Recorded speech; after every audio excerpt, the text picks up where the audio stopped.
Halo anak-anak, apa kabar? Hari ini kita belajar tema 1, Selamatkan Makhluk Hidup, subtema 2, Hewan Sahabatku, pembelajaran 1 bersama Ibu Made.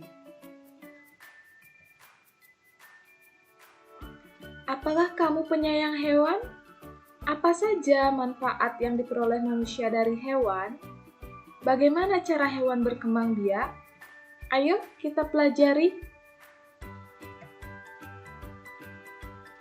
Negara-negara di Asia Tenggara memiliki banyak jenis hewan. Beberapa di antaranya ada yang dijadikan sebagai makanan, simbol negara, atau dijadikan binatang peliharaan. Baca teks berikut dan amatilah gambarnya. Gajah putih dianggap suci oleh beberapa negara di Asia Tenggara seperti Myanmar, Kamboja, dan Thailand. Menjaga gajah putih adalah usaha yang sangat mahal karena pemiliknya harus menyediakan makanan khusus untuk gajah. Indonesia dikaruniai luas wilayah lautan lebih besar dibandingkan luas daratan. Luas lautan Indonesia mencapai 5,8 juta kilometer persegi. Di dalam lautan Indonesia tersimpan potensi perikanan yang cukup besar, salah satunya ikan tuna. Ikan tuna adalah salah satu ikan yang paling banyak dicari negara lain seperti Jepang, Amerika Serikat, dan Uni Eropa. Tahukah kalian burung yang hidup di negara tetangga kita? Burung pakurdahan hidup di Malaysia. Hewan ini termasuk hewan yang dilindungi negara. Hewan-hewan tadi merupakan sebagian dari hewan yang hidup di Asia Tenggara. Bisakah kamu menemukan hewan lainnya? Amatilah gambar dan lengkapilah diagrammu dengan hewan-hewan berikut. Nah, sekarang anak-anak amati, ada di sini 9 gambar hewan. Ketika sudah mengamati, lanjut. Kelompokkanlah hewan-hewan tadi ke dalam diagram Venn berikut berdasarkan cara perkembangbiakannya. Nah, kembali lagi ke yang tadi. Misalnya ikan. Nah, ikan. Kalau ikan beranak, tulis di sini ikan. Atau ikan misalnya bertelur, tulis ikannya di bertelur sini. Atau misalnya ikannya beranak dan bertelur, tulis di sini ikan. Ya. Nanti kerjakan di buku tugas anak-anak. Setiap hewan memiliki kemampuan berkembang biak. Dengan berkembang biak, hewan dapat melestarikan jenisnya. Tahukah kamu bagaimana cara hewan berkembang biak? Di sini ada 3 cara hewan berkembang biak.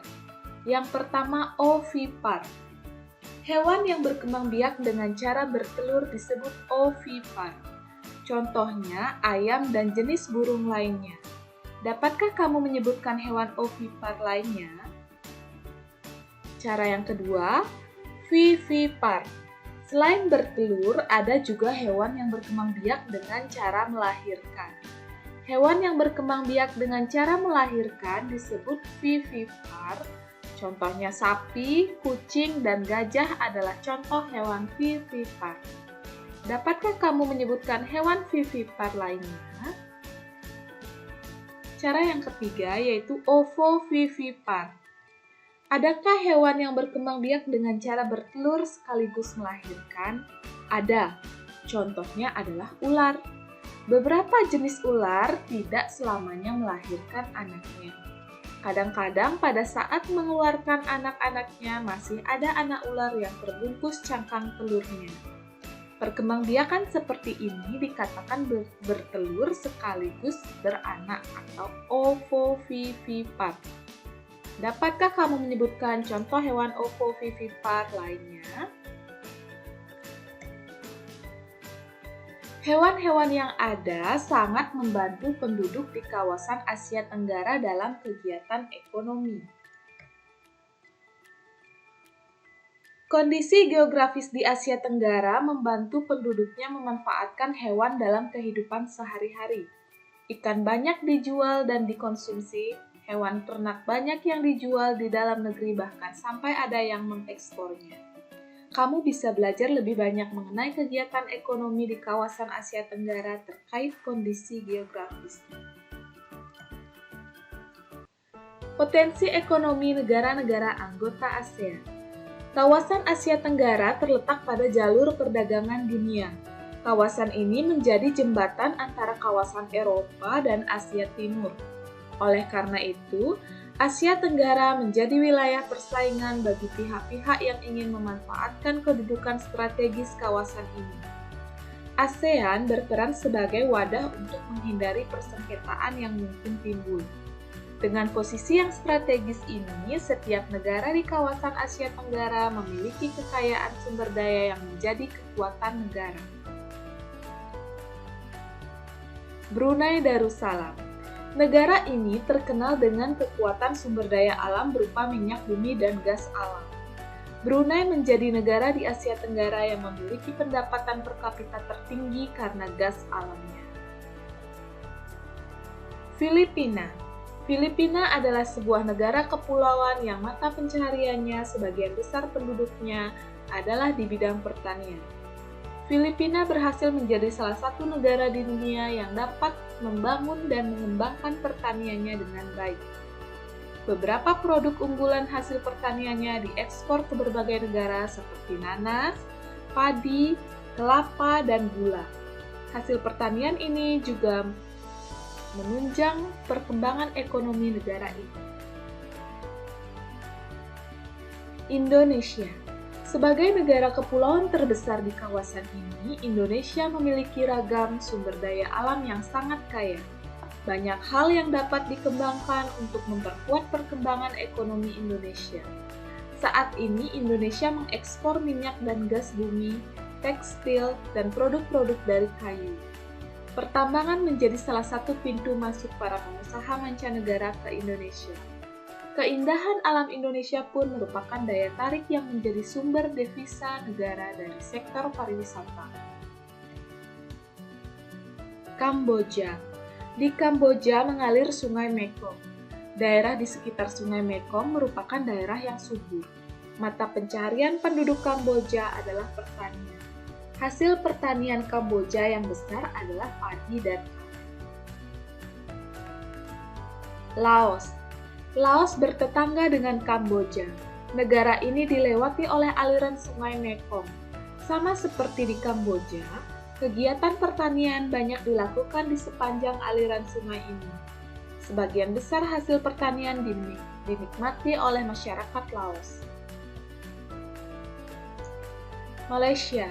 Kegiatan ekonomi utama penduduk Malaysia adalah di bidang pertanian, pertambangan, dan perindustrian.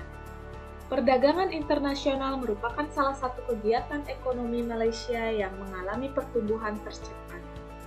Peralatan elektronik, minyak, dan gas bumi diekspor ke negara lain. Produk dari kayu, minyak sawit, karet, tekstil, sepatu, dan bahan-bahan kimia diperdagangkan di dunia internasional.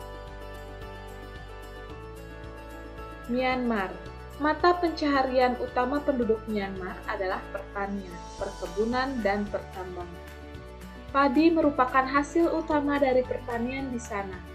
Myanmar merupakan salah satu negara penghasil padi di Asia Tenggara. Singapura. Singapura merupakan negara paling maju di kawasan ASEAN. Letak Singapura sangat strategis. Saat ini Singapura menjadi negara transit teramai di Asia. Thailand. Thailand sering disebut sebagai lumbung padi di Asia Tenggara. Padi memang merupakan hasil pertanian terbesar dari negara ini. Selain itu, perkebunan, kehutanan, pertambangan, dan industri juga merupakan kegiatan ekonomi penduduk Thailand. Saat ini, penghasilan utama Thailand adalah sektor pariwisata. Keunikan bangunan budaya di Thailand menjadi daya tarik tersendiri bagi para wisatawan mancanegara. Vietnam. Setelah pulih dari Perang Vietnam, negara ini mulai berkembang di berbagai sektor perekonomiannya. Pariwisata dan turisme mendukung perkembangan ekonomi. Bidang pendukung lainnya seperti usaha jasa di bidang perhotelan, restoran, serta transportasi juga turut berkembang pesat. Lingkungan yang sehat menjadikan badan sehat dan kuat. Jangan rusak badanmu dengan narkoba. Nah, di pelajaran sebelumnya, kamu sudah memilih 2 negara ASEAN dan membandingkan dalam hal kehidupan sosial budaya. Untuk melengkapi informasimu tentang kedua negara tersebut, bandingkanlah negara-negara tersebut dari kehidupan ekonominya. Tulislah hasilnya dalam bentuk diagram Venn berikut. Silakan nanti anak-anak kerjakan di buku tugasnya seperti ini. Misalnya ini negara Singapura, kemudian ini negara Thailand. Nanti anak-anak bandingkan dari kehidupan ekonominya Singapura, silakan ditulis di sini kehidupan ekonominya seperti apa. Thailand, silakan ditulis di sini kehidupan ekonominya seperti apa. Kerjakan di buku tugas anak-anak, ya. Nah, sekian video pembelajaran kita hari ini. Terima kasih anak-anak. Sampai jumpa di video pembelajaran selanjutnya.